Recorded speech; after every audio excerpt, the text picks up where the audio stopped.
Hello traders, you're welcome to this video.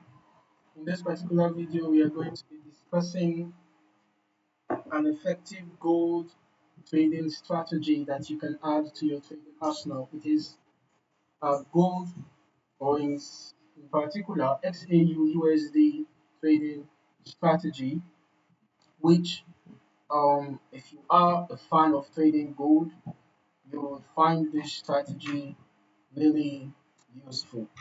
So basically, a powerful gold trading strategy revolves around price action approach, focusing on support and resistance levels, trend lines, and candlestick patterns to identify high probability trade setups. So now basically, if you want to learn a good XAU trading strategy, you need to have all these in mind. You need to know how to identify support and resistance levels. You need to know how to use your trend lines and observe candlestick patterns as well. So firstly, how do we identify key support and resistance levels? You need to start by marking significant support and resistance levels on higher time frame like the 4-hour or daily charts. Let us just use the 4-hour for this particular video. The higher the time frame you go, the stronger the support and resistance levels. So if we are to find support and resistance levels on smaller time frames, they are not going to be as strong as those that we find on the higher time frames, right? So let us just look for support and resistance levels on the 4-hour. You can see that there is a resistance level here. You can see that there is a support level here.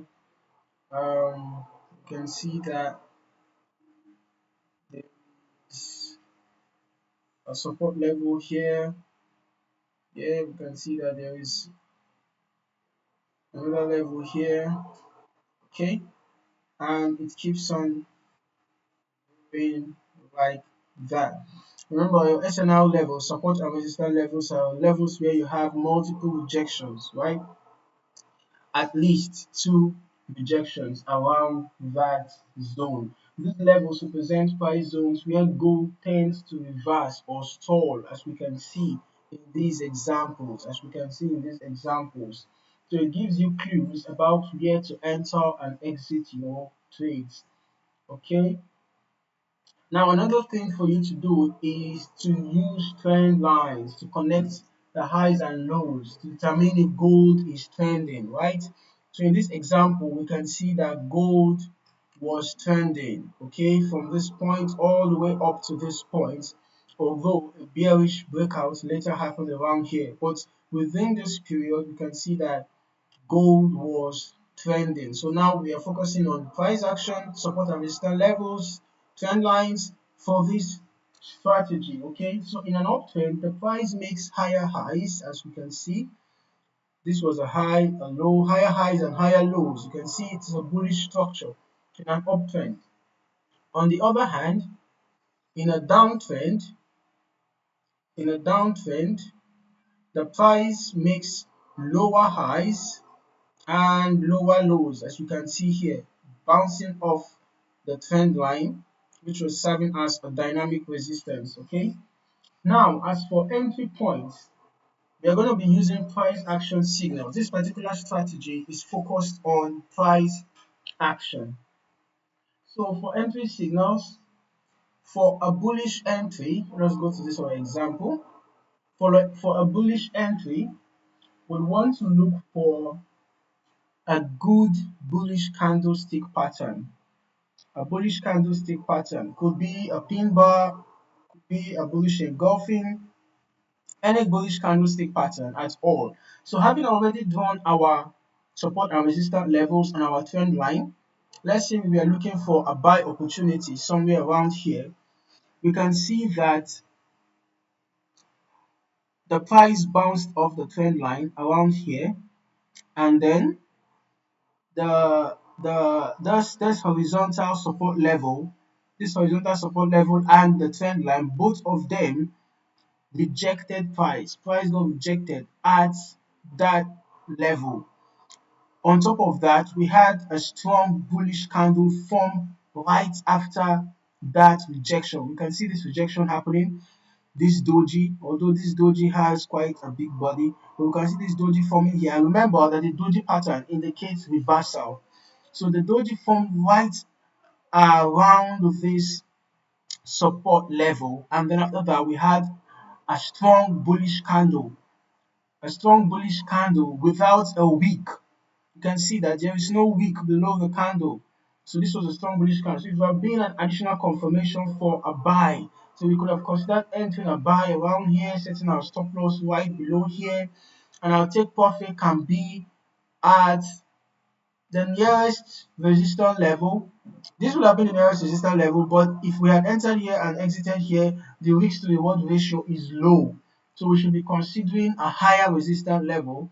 So if we had entered here, setting stop loss here, that would have been about 27 270 pips, 270 pips for the stop loss, and for the take profit is about 5,100, about 510 pips. That's 5,100 points, 510 pips. So the risk to reward ratio is good in this scenario.